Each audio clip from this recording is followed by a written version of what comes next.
Video और ये part 3 होने वाला है। अभी तक जितना तक हमने कॉम्बिनेशन के ऊपर बात किया उसमें लास्ट ये पार्ट बचा हुआ है, उसके ऊपर हम बात करेंगे और इसके बाद ठीक है कुछ मिथ्स को भी क्लियर करेंगे वो जो कि बहुत इम्पॉर्टेंट है क्लियर होना। ठीक है, तो चलिए शुरू करते हैं। पहली बात तो sorry for this late upload. ठीक है, तो मैं किसी काम के लिए थोड़ा सा बिजी हो गया था, क्लासेस भी चल रहे हैं, so that's the thing. Anyways, अगर कोई कोर्स ज्वाइन करना चाह रहा है तो 12 मई से कोर्स स्टार्ट हो रहा है। आप लोग अगर चाह रहे हो कि ज्वाइन करना है, एक्यूरेट टिमोलॉजी सीखना है तो डेफिनेटली यू कैन ज्वाइन। ठीक है, ऊपर दिए गए नंबर पे आप व्हाट्सएप कर सकते हैं। एनीवेज, तो लेट्स स्टार्ट दिस। तो हमारा जो पहला कॉम्बिनेशन है वो है 1 2 4। ठीक है, 1 2 4 का मतलब है 1 2 4। इसमें 3 और 6 एब्सेंट होना चाहिए, 9 और 5 एब्सेंट होना चाहिए, 8 और जो है 7 ये हो भी सकता है, नहीं भी हो सकता, उसमें कोई मैटर नहीं करता। लेकिन 1 2 4 कॉम्बिनेशन ये जो हम बता रहे हैं इसके लिए 3 6 और 9 5 एब्सेंट होना है ग्रेड में। ठीक है, तो ये basically clever, very very clever, ऐसे लोग बहुत ज़्यादा क्लेवर होते हैं ना। इसको नेगेटिव सेंस में नहीं लेना है, इसको कैसे लेना है मैं बता रहा हूँ। जैसे कि मान लो एक एग्जांपल मैं अक्सर स्टूडेंट को देता हूँ कि मान लो कोई एक बंदा है जो ऑफिस में या फिर कहीं पे भी काम कर रहा है, मान लो। ठीक है, अब उसमें पॉलिटिक्स के कारण से 2 ग्रुप में डिवाइडेड हैं। ठीक है, 2 ग्रुप बन गए हैं पॉलिटिक्स के कारण से। ठीक है, थोड़ा सा कन्फ्लिक्ट की वजह से। अभी उसमें क्या हुआ है, जो बंदा है जिसको 1 2 4 है उसका जो सीनियर है, अब सीनियर का नॉर्मली जस्ट मैं बता रहा हूँ ये थोड़ा सा हंसी मजाक करने के लिए, जस्ट कि क्या होता है सीनियर लोग क्या करते हैं जूनियर को थोड़ा सा धकेल देते हैं कि जा मैं तेरे साथ हूँ, तो बिंदास लड़ झगड़ ले, मैं हूँ तेरे पास। ठीक है, तो ये जो चीज़ है नॉर्मली जूनियर लोगों के ऊपर ही आता है। तो क्या होता है, अगर मान लो कोई सीनियर इसको थोड़ा सा मैनिपुलेट करने की कोशिश किया कि मैं तेरे साथ हूँ, तू उस बंदे को जाके ना उस बंदे की कंप्लेन कर दो बॉस के सामने। ठीक है, तो वो बंदा उसका नौकरी में बात आ जाएगी तो बहुत बढ़िया रहेगा, ऐसा मान लो उसको मैनिपुलेट कर दिया। अगर वो बंदे के पास ग्रेड में 1 2 4 है तो वो उस सीनियर के सामने हो सकता है ऐसा बर्ताव करे कि कितना फॉलो करता है सीनियर को। हाँ बिल्कुल, मैं बिल्कुल कल ही जाके मैं बॉस को बता दूंगा। ठीक है, ऐसा करके मतलब ऐसा दिखाएगा कि इतना फॉलो करता है, लेकिन दूसरे दिन ही हो सकता है कोई बहाना देके ऑफिस ही ना जाए, बोल दे कि बुखार है मुझे। तो ये जो क्लेवरनेस है जो आपको दिखेगा भी नहीं, दैट इज़ 1 2 4। तो ये क्लेवरनेस 1 2 4 वाला जो है ग्रिड में अगर होता है तो ऐसे लोगों के अंदर देखा जाता है। ठीक है, अब अगर दशा में आ जाता है, वो दशा के सीक्वेंस में दशा के ड्यूरेशन में वो आपको क्वालिटी दिखेगा। अगर बाई बर्थ है तो उस हिसाब से आप देख लेना, बट ऐसा नहीं कि हमेशा नेगेटिव ही है। तो 1 2 4 हाँ चलो, ऐसा हो सकता है कि आप इन लोगों को पैसा दोगे तो हो सकता है पैसा मार सकते हैं, लेकिन ज़्यादातर केसेस में ये पॉजिटिव ही आप लेके चलो। ठीक है, हाँ अगर इसको कोई अगर ऐसा वाला ग्रेड आपके पास आके पैसा मांग रहा है तो तब थोड़ा सा आप थोड़ा सा एनालाइज कर लेना, बट मोर और लेस यही है कि इसमें ऐसे लोग क्लेवर होते हैं बहुत ज़्यादा, that is the thing. Okay, अभी आते हैं दूसरे कॉम्बिनेशन में जो कि है 1 2 राजयोग। ठीक है, इसको रब कर देते हैं, एक मिनट। ओके, सो 1 2 का जो राजयोग है उसका मतलब क्या है, 3 और 6 एब्सेंट होगा, बाकी कोई भी नंबर हो तो कोई फ़र्क नहीं पड़ता, 3 और 6 एब्सेंट होना है। ठीक है, इसका मतलब ये 1 और 2 के बीच में कोई नंबर नहीं होना चाहिए, तभी हम बोलेंगे 1 2 का राजयोग। तो इसका एग्जैक्ट एक्सप्लेनेशन क्या है कि ऐसा नहीं है कि 1 2 का राजयोग होने से ये एकदम प्राइम मिनिस्टर बन जाएगा, फिर क्या ही बन जाएगा, अंबानी वगैरह जो भी है, ऐसा नहीं होता है। 1 2 का राजयोग मतलब उसके प्रोफेशन में हो सकता है वो अच्छे पोजीशन में हो। ठीक है, हो सकता है टॉप मोस्ट पोजीशन में हो या फिर कोई अच्छा पोजीशन में हो। इस टाइम पे अगर कोई इंसान जॉब ढूंढने का कोशिश कर रहा है तो हो सकता है उस जॉब भी मिले, एंड हो सकता है उस जॉब में जो पोजीशन मिले वो भी बहुत अच्छा एक सुपीरियर पोजीशन उसको मिल जाए। तो दैट इज़ 1 2 का राजयोग। अब ये दशा में ज़्यादा आपको दिखने को मिलेगा।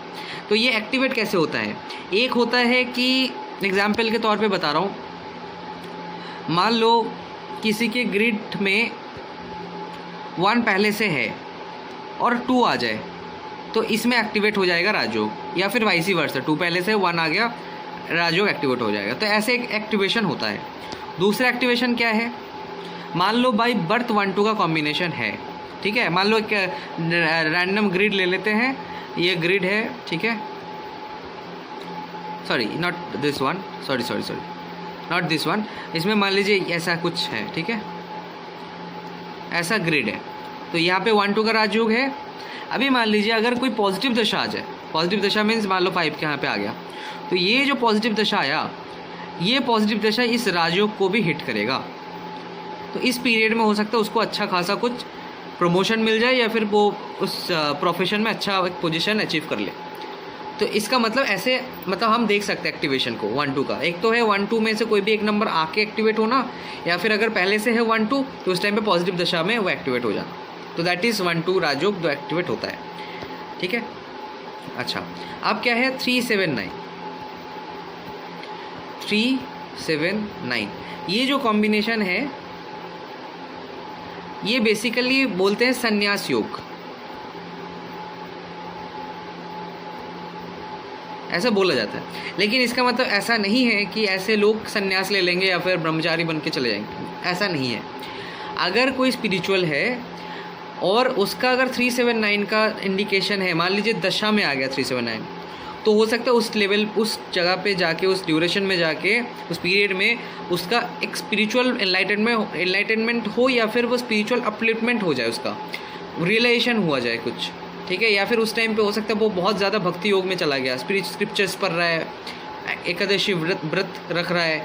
तो ये जो चीज़ें हैं, तो ये थोड़ा सा इंटेंसिफाई हो जाता है उस पीरियड में, ऐसा है। अगर बाई बर्थ 3-7-9 है तो आप बाई बर्थ बोल सकते हो ऐसे, ये जो बंदा है ये स्पिरिचुअल प्रैक्टिसेस कर सकता है, या फिर ये गॉड बिलीवर हो सकता है, या फिर बहुत अच्छे से ये स्पिरिचुअलिटी में जा सकता है, इंक्लाइंड हो सकता है। दैट इज़ 3-7-9, ठीक है। तो ये हो गया हमारे जो लास्ट के 3 जो योग है बचे हुए, वो हमारा कंप्लीट हो गया। तो ये तो टोटल हमने जितने भी योग है ऑलमोस्ट, ठीक है, तो हमने पढ़ लिया है एक्यूरेटली। जितना उस चीज़ का निचोड़ निकाला जा सकता है वो मैंने निकाल के आपको दे दिया है, ठीक है। एक तो ये, अभी आते हैं कुछ मिथ्स के ऊपर, ठीक है। अब मिथ्स क्या है, जैसे कि एक सबसे बड़ा जो मिथ है वो आप ध्यान रखना, वो है हमारा, और इसके ऊपर मतलब पूरा हर पल हर रोज़ मेरे व्हाट्सएप पे मैसेज आता है आप लोगों के साइड से कि सर क्या मोबाइल नंबर न्यूमरोलॉजी जो है ना, नेम नंबर न्यूमरोलॉजी कितना काम करता है भी कि नहीं, अगर नहीं करता है, अगर करता है तो इसका एग्जैक्टली कैसे इस चीज़ को समझा जाए। देखिए, अगर कोई भी एक ले लेते हैं, मान लो नेम न्यूमरोलॉजी ले लेते हैं, ठीक है। ये जो नेम करेक्शन वाला मैटर है, पहली बात तो मैं आपको बता दूं, ये नेम को करेक्ट करने से आपको बहुत ज़्यादा कुछ बेनिफिट नहीं मिलेगा।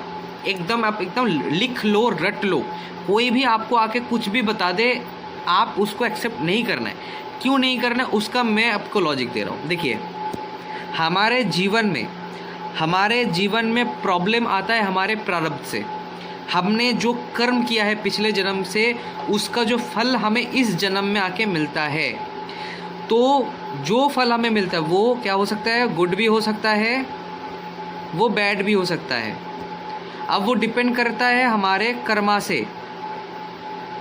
अब हम लोग क्यों करेक्शन करेंगे, क्योंकि हम नहीं चाहते कि हमारे साथ कुछ बैड चीज़ें या फिर बैड इंसिडेंट्स कुछ हो। अब देखिए, अगर हम नहीं चाहते हैं बैड इंसिडेंट्स हो, तो ये बैड इंसिडेंट होता क्यों है, क्योंकि ये हमारे ही कर्म का फल है, कि हमारे ही कुछ बुरे कर्म का फल है, इसीलिए हमें बैड इंसिडेंट का सामना करना पड़ेगा। अभी स्क्रिप्चर्स क्या बताता है, जब तक आपका ये पिछले जन्म का या फिर जो भी है प्रारब्ध कर्म बोल सकते हैं या फिर क्रियामरण कर्म बोल सकते हैं, कुछ भी कर्म हो, अगर वो कर्म आपका नहीं मिट रहा है, अगर वो डिलीट नहीं हो रहा है, तब तक उसका रिजल्ट आपको मिलेगा। ये तय है। और इसको कैसे डिलीट किया जाए, दैट इज नोन एज प्रायश्चित। ये प्रायश्चित की प्रोसेस को हमें फॉलो करना है ना। अगर लॉजिकल ब्रेन से समझा जाए चीज़ों को, प्रायश्चित आप सोचो, आपने कर्म किया है, उसको आपको उसका इफेक्ट आपको भुगतना ही है, ये लिखा हुआ है। आप उसके छुटकारा आपको नहीं मिलेगा, बिकॉज वो आपका ही कर्म का आपका रिजल्ट है। ठीक है, पनिशमेंट आप कह सकते हो। अब वो चीज़ इतना आसानी से आप उससे पीछा छुड़ा पाओगे आपका नेम चेंज करके? आप ये सोचो ना, पहले नेम करेक्शन करके, निम्नोलॉजी आपका नंबर चेंज करके, मतलब ऊपर वाला इतना बेवकूफ़ है कि आप अपना नेम चेंज कर दो मिनटों में, ठीक है, और आपका पूरा कर्म डिलीट हो गया और आपका वो चीज़ होगा ही नहीं, या फिर इंटेंसिटी कम हो जाएगा। ये पहली बात तो ये है, ये practically it is a shit, इसका कोई मतलब नहीं है लॉजिकली अगर देखा जाए। और अगर आपको तर्क चाहिए तो ये बात है कि कोई भी स्क्रिप्चर्स में मुझे दिखा दीजिए कि कोई भी स्क्रिप्चर्स में, कोई भी श्लोक में ऐसा लिखा गया है, ऐसा कहा गया है कि आपका नाम में कोई चेंजेस लाने से आपका प्रारब्ध का कर्म डिलीट हो सकता है। सिर्फ और सिर्फ भगवद गीता में भगवान श्री कृष्ण साफ साफ बोल दिया है कि सर्वधर्मान परित्यज्य माम एकम शरणम व्रज अहम त्वाम सर्व पापेभ्यो मोक्षयिष्यामि मा शुचि। ये जो श्लोक है, ये दिस इज़ द अल्टीमेटम। अगर नेम निम्नोलॉजी या फिर मोबाइल नंबर निम्नोलॉजी, अगर आपका नंबर या फिर नेम करेक्ट करके आपका अगर बैड इवेंट कम होता तो भगवान श्री कृष्ण कुरुक्षेत्र में अर्जुन को बोल देता कि आप अर्जुन को ARJJUN कर दो, या फिर संस्कृत में जो उसका वर्ड होगा वो चेंज करके कुछ और रख दो। बोलते थे कि नहीं? राइट, पहली बात। दूसरा पॉइंट, पहले के टाइम पे तो मोबाइल तो पहली बात था ही नहीं, मोबाइल नंबर भी नहीं था, तो उस केस में आप क्या बोलोगे? उस केस में क्या बोलोगे?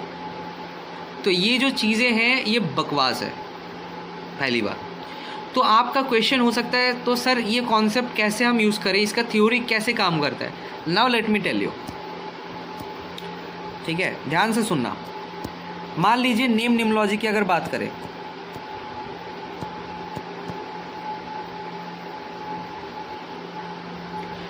पहली बात, आपका जो नाम आपको मिला है ये भी कार्मिक है। मतलब आप देखोगे किसी का नाम किसी के दादाजी ने दिया है, किसी की मम्मी ने दिया है, किसी की बुआ ने दिया है, किसी की मौसी ने दिया है, ऐसा पैटर्न होता है। हर एक नाम एक पर्टिकुलर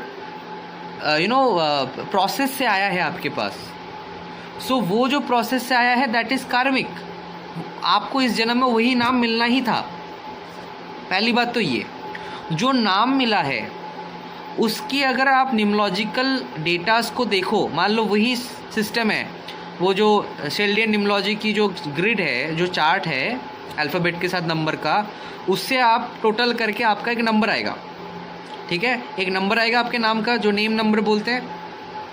वो जो नंबर आएगा आप देख लेना, वो नंबर आपके लाइफस्टाइल से, आपके लाइफ के ऑरा से बहुत हद तक मिलता जुलता होगा।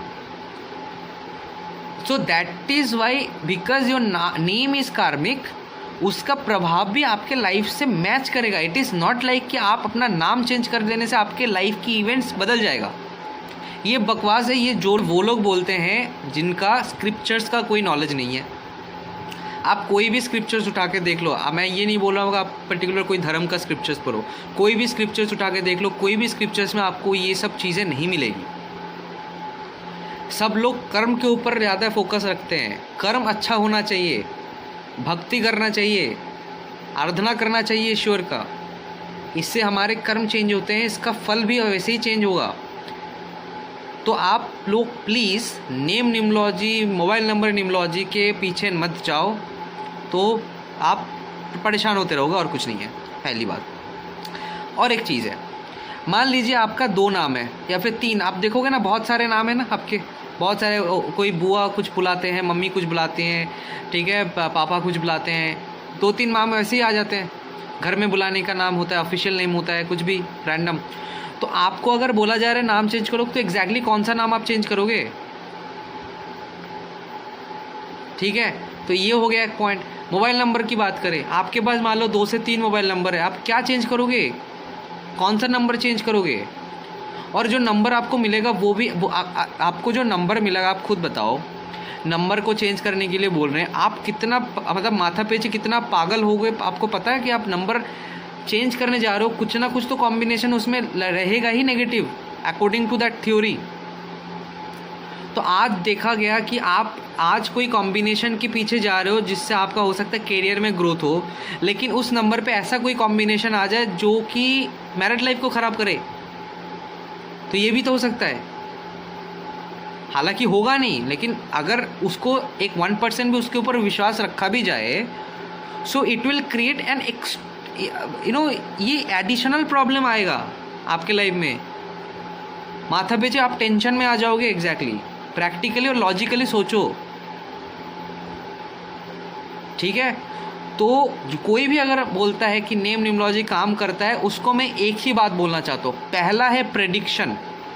आपको अगर ऐसा लग रहा है कि नेम न्यूमरोलॉजी या फिर नेम करेक्शन करके या फिर मोबाइल नंबर को चेंज करके आपके लाइफ में कुछ अच्छा हुआ है, पहला आपको खुद को क्वेश्चन करना है, क्या वो अच्छा ऐसे ही एज इट इज़ होता मतलब लिखा था कि होगा, या फिर चेंज करने के बाद हुआ? ये पहला क्वेश्चन। इसके लिए आपको अगर नेम न्यूमरोलॉजी लग रहा है कि काम क्या है, 3 चीज़ें चेक कर लेना है।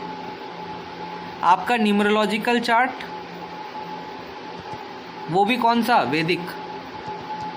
दूसरा आपका एस्ट्रोलॉजिकल चार्ट। तीसरा आपका पाम मतलब पामिस्ट्री।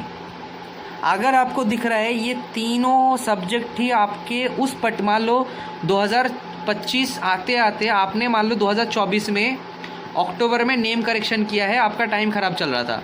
2025 फरवरी में आपका बहुत अच्छे मतलब अचानक से टाइम अच्छा हो गया, तो आपको क्या लगेगा कि यार मेरा शायद हो सकता है 2024 अक्टूबर में ना नेम करेक्शन किया तो उसका इफेक्ट अभी मिल रहा है।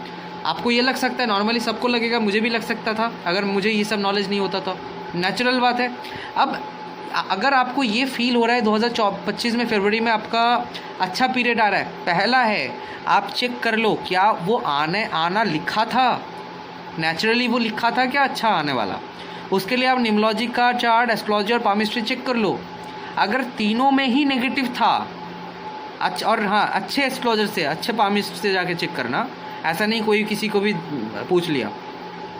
तो अगर आपका तीनों में ही नेगेटिव दिखा रहा है, तब जाके अगर 2025 में फिर भी पॉजिटिव हुआ, इसका मैं 1% मान सकता हूँ फिर भी कि चलो हो सकता है करेक्शन करके हो गया, लेकिन फिर भी मैं 1% इसीलिए बोला क्योंकि आपके कर्म भी तो है, आपने कुछ अच्छा भी तो किया हो सकता है जिसका इफेक्ट आपको पॉजिटिव दिख रहा है। So why you are giving that kind of importance to this kind of corrections, right? तो सोचने वाली बात है। मेरा आज का ये वीडियो बनाने का मकसद है कि आप लोग चीज़ों को समझो। मैं ये वीडियो इसलिए बना रहा हूँ क्योंकि बहुत टाइम से मेरे पास ऐसे क्वेश्चंस बहुत आ रहे हैं कि सर मोबाइल नंबर न्यूमरोलॉजी काम करता है, नेम करेक्शन करना है, सर सही रहेगा ये नाम, मैंने ये नाम चेंज किया, कोई न्यूमरोलॉजिस्ट बोल रहा है ये नाम गलत है, कोई न्यूमरोलॉजिस्ट बोल रहा है ये नाम सही है, ठीक है। तो ये एक बहुत बड़ी मिथ है कि करेक्शन करने से आपका लाइफ पैटर्न चेंज हो जाएगा। कभी नहीं हो सकता है। जब तक आप भगवत गीता एक बार पढ़ लेना, अगर आपका प्रारब्ध का कर्म नहीं कट रहा है तो आपका उसका इफेक्ट भी नहीं कटेगा, ठीक है। तो ये बहुत इम्पोर्टेंट एक चीज़ है। अभी और एक पॉइंट यहाँ पे बात कर लेते हैं। इसमें और एक चीज़ है कि बेसिक नंबर का एक कन्फ्यूजन आता है सबको कि सर मेरा डेस्टिनी नंबर का दशा चल रहा है तो उसमें तो अच्छा हो रहा है, क्या मेरा बेसिक नंबर का अगर दशा चल रहा है अगर वो उसमें मल्टीप्लिसिटी हो रहा है तो वो क्या पॉजिटिव जाएगा कि नेगेटिव जाएगा? ये क्वेश्चन हर एक के दिमाग में नॉर्मली आता है कि डेस्टिनी नंबर की दशा में अगर मल्टीप्लिसिटी हो रहा है, मल्टीपल हो रहा है नंबर, तो उसमें तो पॉजिटिव रिजल्ट हो सकता है, लेकिन क्या बेसिक नंबर जो है मेरा, उसकी दशा आने से अगर मल्टीप्लिसिटी हो रहा है नंबर्स में, उसका दशा कैसा जाएगा? तो मैं एक चीज़ बता दूं, basic number is just a number. Destiny number में कुछ स्पेशलिटी होता है,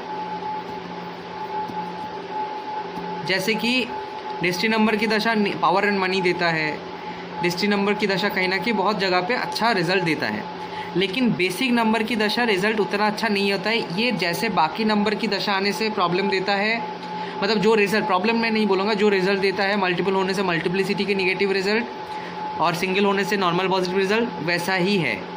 basic number is just a normal number like others number in the date of birth. ठीक है, एक तो ये। तो बेसिक नंबर की इंपॉर्टेंस कितना तक है? बेसिक नंबर एक मतलब तब तक एक्टिव रहेगा जब तक ट्रांसफॉर्मेशनल एज नहीं आ रहा है। ट्रांसफॉर्मेशनल एज मतलब क्या है? ट्रांसफॉर्मेशनल एज मतलब 3 पॉइंट आप ध्यान रखना। या तो 30 उम्र से पहले तक 30 उम्र का जो एज है ये एक ट्रांसफॉर्मेशनल एज है। नंबर 2 मैरिज, अगर किसी का शादी हो रहा है, शादी तक ट्रांसफॉर्मेशनल मतलब शादी को एज अ ट्रांसफॉर्मेशनल एज देखा जाता है। नंबर 3 सेल्फ एम्प्लॉयमेंट, अगर कोई बंदा सेल्फ एम्प्लॉयमेंट में जा रहा है, हो सकता है 30 की उम्र से पहले ही जा रहा है और एकदम फुल फ्लेजेड वे में जा रहा है। ऐसा नहीं कि अभी जॉब नहीं मिल रहा है इसीलिए काम बिजनेस कर लिया, ऐसा नहीं है। प्रॉपर उसका मन ही है बिजनेस करना है, सेल्फ एम्प्लॉयमेंट में जाना है। उस पर्टिकुलर वो जो टाइम होगा वो उसका ट्रांसफॉर्मेशनल एज होगा। एक होता है या तो 30 उम्र के पहले, मतलब 30 उम्र एक ट्रांसफॉर्मेशनल एज। अगर कोई बंदा 30 से पहले शादी कर लेता है that will be the transformational age. अगर कोई बंदा 30 उम्र से पहले खुद का कुछ काम करता है that is the transformational age. तो बेसिक नंबर की जो इंटेंसिटी है वो ट्रांसफॉर्मेशनल एज तक काम करता है, उसके बाद डेस्टिनी नंबर एक्टिवेट हो जाता है। तो बेसिक नंबर ज़्यादातर नेचर को इन्फ्लुएंस करता है, मतलब ट्रांसफॉर्मेशनल एज से पहले बेसिक नंबर एक्टिवेट रहता है। इसका मतलब ट्रांसफॉर्मेशनल एज तक क्या होगा, बेसिक नंबर की क्वालिटीज़ नेचर आप में ज़्यादा उभर के दिखेगा। That's it. Destiny number is the only special number. बाकी जो नंबर्स हैं वो उतना ज़्यादा स्पेशल नहीं है कि दशा आया, मल्टीपल हुआ और कुछ अच्छा कुछ एक्सेप्शनल कुछ कर दिया। वो एक्सेप्शनल एकमात्र डेस्टिनी नंबर ही करता है जो कि पावर एंड मनी देता है। डेस्टिनी नंबर की दशा आने के बावजूद अगर मल्टीपल होता है तब भी। लेकिन बेसिक में ये चीज़ नहीं है, बेसिक आएगा तो नेगेटिव ही देगा, ये एक मिथ है। ठीक है, बेसिक नंबर का आप ये क्लियर कर लेना, ये प्रैक्टिकली आप देख पाओगे। ठीक है, अच्छा अभी आते हैं एक मिथ के ऊपर जो कि है डेस्टिनी नंबर से प्रोफेशन का जजमेंट। डेस्टिनी नंबर से प्रोफेशन टाइप। देखिए मैं आपको एक चीज़ बता दूं, एस्ट्रोलॉजी में फिर भी अगर कोई चार्ट आपके पास आ रहा है, आप बहुत हद तक उसकी प्रोफेशन को चार्ट देख के बता सकते हो कि आप इस प्रोफेशन में आई थिंक हो। लेकिन न्यूमरोलॉजी में ऐसा नहीं होता है। न्यूमरोलॉजी में अगर कोई बंदा आपके पास आया है, उसके डेट ऑफ बर्थ देख के आप नहीं बता सकते कि आपका डेस्टिनी ये है, मतलब आप यही कर रहे हो, ऐसा नहीं बता सकते। क्योंकि एक ही डेट ऑफ बर्थ में बहुत सारे लोगों का जन्म लोग लेते हैं, तो ऐसा नहीं कि उन लोगों का सारे प्रोफेशन सेम ही होगा। तो practically it is not true. तो होता क्या एग्जैक्टली, तो डेस्टिनी नंबर की जो दशा है, मतलब सॉरी डेस्टिनी नंबर जो है, तो डेस्टिनी नंबर का जो ऑरा है वो प्रोफेशन में झलकता है। प्रॉपर वही नंबर की प्रोफेशन करेगा ज़रूरी नहीं है, लेकिन वो जो प्रोफेशन कर रहा है उसमें कुछ ना कुछ डेस्टिनी नंबर की इफेक्ट या फिर ऑरा या फिर एनवायरनमेंट आपको दिखेगा। जैसे कि एक एग्जांपल, कोई डॉक्टर है, क्या है, कोई डॉक्टर है। अब उसका जो डेस्टिनी नंबर है वो है 4। वो क्या है, 4। अब 4 क्या क्या देता है? 4 out of the box thinking देता है, 4 ट्रैवलिंग को रिप्रेजेंट करता है, 4 टेक्निकलिटी को रिप्रेजेंट करता है। ठीक है, 4 ऑनलाइन चीज़ों को रिप्रेजेंट करता है। तो ये सब चीज़ें, अब देखिए आप 4 तो ये सब चीज़ों को रिप्रेजेंट करता है, लेकिन 4 डॉक्टर को उतना ज़्यादा रिप्रेजेंट तो नहीं करता है। तो हुआ क्या, ये है तो डॉक्टर, लेकिन बिकॉज ऑफ द डेस्टिनी 4 हो सकता है वो डॉक्टर इस प्रोफेशन में कुछ इनोवेटिव लाए, out of the box think किए। हो सकता है वो ऑनलाइन कंसल्टेशन ज़्यादा दे, हो सकता है वो ट्रैवलिंग वगैरह ज़्यादा करे, या फिर हो सकता है वो जो चेम्बर खुला है वो घर से बहुत दूर हो। ठीक है, हो सकता है वो टेक्निकल चीज़ों में ज़्यादा इन्वॉल्व रहे। डॉक्टर जो कंसल्टेशन देने के टाइम पे हो सकता है वो अच्छा ये भी हो सकता है कि वो यूट्यूब में पढ़ा रहा है डॉक्टर, मतलब MBBS से रिलेटेड कुछ भी, ये भी हो सकता है। तो मोटा मोटा उसके प्रोफेशन के एनवायरनमेंट में या फिर ऑरा वो 4 जैसा रह सकता है। सो वो चीज़ हम न्यूमरोलॉजी से बता सकते हैं। जैसे कि अब और एक एग्जांपल ले लेते हैं, कोई IT प्रोफेशनल है, अब उसका डेस्टिनी 3 है। अब 3 क्या रिप्रेजेंट करता है? टीचिंग, कंसल्टेशन, गाइडेंस, ये सब चीज़ें रिप्रेजेंट करता है।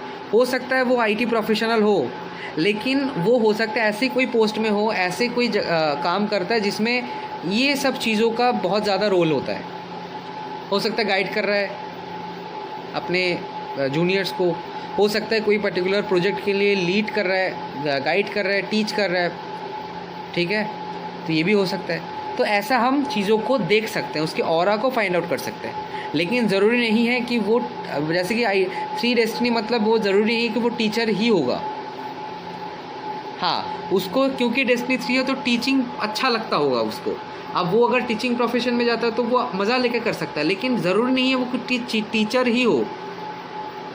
तो दैट्स द थिंग। ये एक मिथ है कि डेस्टिनी हो मतलब वही जॉब वो करता है या फिर वही प्रोफेशन में है। No, it is not like that, ठीक है। अब और एक चीज़ मैं आपको बता देता हूँ, ये भी बहुत इम्पॉर्टेंट एक चीज़ है रिलेशनशिप में, जो कॉम्पेटिबिलिटी वाला पार्ट है,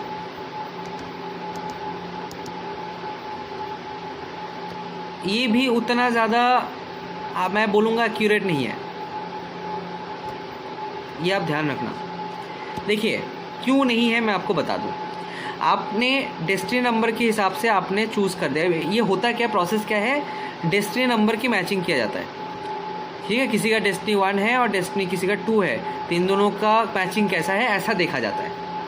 अगर 1-2 का मैचिंग है तो ये ज़्यादा कंफर्टेबल नहीं है, क्योंकि एक में ईगो होता है, एक में इमोशन होता है बहुत ज़्यादा।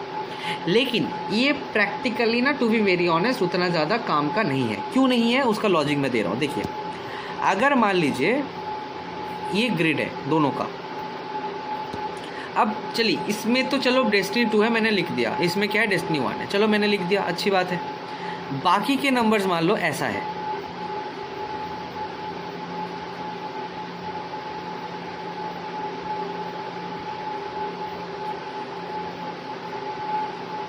ठीक है। तो मान लीजिए ऐसा कोई नंबर है, अब बताओ इसमें क्या बोलते हैं कि 1 के साथ 2 की कॉम्पेटिबिलिटी नहीं होता है। क्यों नहीं होता है? एक इमोशनल होता है, एक ईगोइस्टिक होता है। लेकिन एक तो बात सोचना पड़ेगा ना कि बाकी के भी तो नंबर्स हैं। मैं मानता हूँ डेस्टिनी नंबर की इंटेंसिटी हाई है, लेकिन अगर आप इन दोनों को कंबाइन करोगे नेचर के हिसाब से तो इसको बीट कर सकता है ना। एक तो ये बात, ये प्रैक्टिकली देख लो, आप मेरे ऊपर विश्वास ही मत रखो, आप प्रैक्टिकली देख लेना। अगर डेस्टिनी 1 है लेकिन उसके चार्ट में ग्रिड में मल्टीपल 2 है या फिर 8 है, तो वो बंदे के अंदर उतना ज़्यादा ईगो नहीं रहता, वो डोमिनेट उतना नहीं करता है, वो इमोशनल साइड उसका ज़्यादा हो जाता है। तो अगर आप इस सेंस में उसको कंपेटिबिलिटी चेक कर रहे हो तो आप तो गलत डायरेक्शन में जा रहे हो। आप क्या बोलोगे कि ये ईगोइस्टिक होगा, ये इमोशनल होगा, आपस में बनेगा नहीं, ये अफेक्टेड हो सकता है ज़्यादा हो क्योंकि ये डोमिनेटिंग होगा। लेकिन अगर आप पूरा ग्रिड को देखोगे तो लगेगा तो यार ये तो डोमिनेटिंग है ही नहीं, ये तो इमोशनल है। लेकिन इसको अगर आप देखोगे इसमें 2 तो है, लेकिन आप देखो ना ये ईगो का नंबर है, एग्रेशन का नंबर है, तो ये 2 कितना दे पाएगा अपनी इंटेंसिटी को, फुल फ्लेजेड दे पाएगा? नहीं दे पाएगा। ये नलीफाई हो सकता है बहुत ज़्यादा इसके कारण, अब ये भी नलीफाई हो सकता है इसके कारण। तो इसीलिए डेस्टिनी नंबर के ऊपर कंपेटिबिलिटी चेक करना सही नहीं है। तो क्या करना चाहिए, हमें पूरा ग्रिड को एनालाइज करना है, पहला। दूसरा क्या करना है, दशा को देख लेना है। मैरिज एज क्या होता है नॉर्मली इंडिया में, time place condition is important. अब लड़की की अगर बात कर, मेल की अगर बात करें और फीमेल दोनों साइड में लिख देते हैं, नॉर्मली 28 साल की उम्र में एक लड़के का शादी हो जाता है। लड़की का नॉर्मली हमारे इंडिया में 25-26 तक शादी हो जाता है। तो हम क्या करेंगे, और शादी कब तक, नॉर्मली डिवोर्स किस टाइम तक डिवोर्स या फिर सेपरेशन मैरिज लाइफ में इशूज़ ज़्यादा प्रोमिनेंटली दिखता है, अप्रॉक्सीमेटली 40 ईयर्स की उम्र तक। उसके बाद तो चलो वो बहुत हद तक सैचुरेटेड हो जाता है, ये भी 40। तो हमें क्या करना है, ये टाइम स्पैन में हमें देख लेना है दशा सीक्वेंस। क्या देखना है, क्या दशा पॉजिटिव साइड में ज़्यादा है या फिर नेगेटिव साइड में ज़्यादा है। अगर पॉजिटिव साइड में ज़्यादा है, चाहे डेस्टिनी कुछ भी हो जाए, उन दोनों की मैरिड लाइफ ठीक ठाक रह जाएगी। अगर दशा नेगेटिव साइड में है, डेस्टिनी कितना भी कॉम्पेटेबल हो, मैरिड लाइफ प्रॉब्लम आएगी। तो ये चीज़ समझने वाली बात है। This is very much logical. I think आप भी कनेक्ट कर पा रहे हो इस चीज़ को। तो सोचो, ऐसे सोचना पड़ेगा हमें, क्योंकि एक तो चीज़ तो बहुत लॉजिकल है ना, एक ही डेट ऑफ बर्थ में इतने सारे लोग जन्म लिए हैं, तो हमें लॉजिक भी लगाने हैं, टाइम प्लेस कंडीशन भी लगाने हैं, राइट। तो ऐसा है। तो आज हमने बहुत इम्पोर्टेंट टॉपिक के ऊपर बात किया। इसके फ्यूचर में भी और भी इम्पोर्टेंट बात लेके मैं आऊँगा, ठीक है। हालांकि ये जो टॉपिक और भी ज़्यादा अच्छे से मतलब क्लासेस में मैं क्लियर करता हूँ, बहुत एग्जांपल्स हैं, बट अभी क्योंकि यूट्यूब है, ज़्यादा लंबा वीडियो अपलोड नहीं कर सकता हूँ। तो जितना मेरे बस में रहा चीज़ों को एक्सप्लेन मैंने कर दिया है, ठीक है। तो आप लोग इसके ऊपर सोचिए, काम करिए, प्रैक्टिस करिए, प्रैक्टिकल चार्ट्स में मतलब प्रैक्टिकली आप लगाओ चार्ट्स में, आप खुद देखो, ठीक है। आई होप कि ये चीज़ आप भी इस चीज़ से एग्री करते होंगे। तो thank you so much. Subscribe करिए, लाइक करिए, शेयर करिए, एंड 12th में से नेक्स्ट बैच शुरू हो रहा है, आप ज्वाइन कर सकते हैं। Thank you.